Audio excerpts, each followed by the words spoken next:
Hi friend, ನಮಸ್ತೆ. Welcome back to my channel. ನೋಡಿ, ಇವತ್ತು ಎಣ್ಣೆ ಬದನೆಕಾಯಿ ಫ್ರೈ ಮಾಡೋದು ಹೇಗೆ ಅಂತ ತೋರಿಸ್ತಾ ಇದ್ದೀನಿ. ಫಸ್ಟ್ ಟೈಮ್ ಮಾಡೋರು ಕೂಡ ಈಸಿಯಾಗಿ ಮಾಡ್ಕೊಬೋದು, ಆ ಥರ ತೋರಿಸ್ತೀನಿ. ಬನ್ನಿ ನೋಡೋಣ ಹೇಗೆ ಮಾಡೋದು ಅಂತ. ನಾನು 8 ಬದನೆಕಾಯಿ ತೊಗೊಂಡಿದ್ದೀನಿ. ನೋಡಿ, 8 ಬದನೆಕಾಯಿ ತೊಗೊಂಡು ಹಚ್ಕೊಂಡು ನೀರು ಹಾಕಿ ಒಂದು ಸ್ವಲ್ಪ ಉಪ್ಪು ಹಾಕ್ಕೊಂಡು ನೆನೆಸಿಟ್ಕೊಳ್ಳಿ.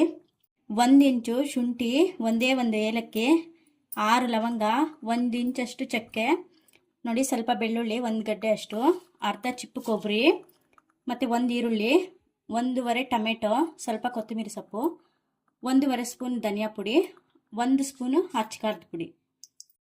ನೋಡಿ, ಕುಕ್ಕರ್ ಇಟ್ಕೊಂಡು ಒಂದು ಸ್ವಲ್ಪ ಆಯಿಲ್ ಹಾಕ್ಕೊಳ್ಳಿ. ಎಣ್ಣೆ ಕಾದ್ಮೇಲೆ ನೋಡಿ ಸ್ವಲ್ಪ ಕರ್ಬೇವಿನ ಸೊಪ್ಪು, ನಾವು ತೊಳೆದಿಟ್ಕೊಂಡಿದ್ವಲ್ಲ ಬದನೆಕಾಯಿ ಸೇರ್ಕೊಂಬಿಡಿ. ನೋಡಿ, ಬದನೆಕಾಯಿ ಒಂದು ಸ್ವಲ್ಪ ಫ್ರೈ ಆದಮೇಲೆ 1 ಸ್ಪೂನ್ ಅಷ್ಟು ಧನಿಯಾ ಪುಡಿ, 1/4 ಸ್ಪೂನ್ ಅಚ್ಚಕಾರದ ಪುಡಿ,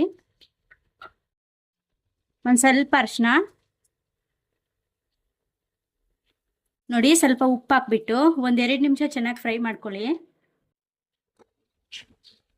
ನೋಡಿ, ನಾವು ಅವಾಗಲೇ ಇಟ್ಕೊಂಡಿದ್ವಲ್ಲ ಮಸಾಲೆಗೆ, ಅದೆಲ್ಲ ಮಿಕ್ಸಿ ಮಾಡ್ಕೊಂಬಿಡಿ, ಅದು ಫ್ರೈ ಆಗೋ ಅಷ್ಟರಲ್ಲಿ. ನೋಡಿ, ಬದನೆಕಾಯಿ ಫ್ರೈ ಆಗಿದೆ. ಮಿಕ್ಸಿ ಮಾಡಿಕೊಂಡು ಮಸಾಲೆ ಸೇರಿಸ್ಕೊಂಬಿಡಿ ಬದನೆಕಾಯಿ ಜೊತೆಗೆ.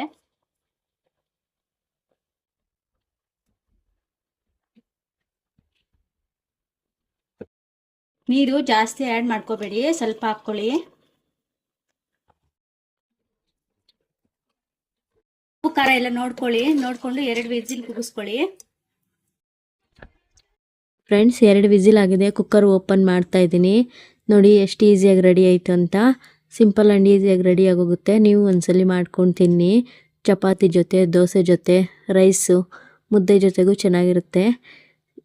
ನೀವು ಮಾಡ್ಕೊಂಡು ತಿಂದು ಹೇಗಿದೆ ಅಂತ ಕಮೆಂಟಲ್ಲಿ ತಿಳಿಸಿ. ಸಬ್ಸ್ಕ್ರೈಬ್ ಮಾಡ್ಕೊಂಡು ನೋಡಿ. Thank you for watching.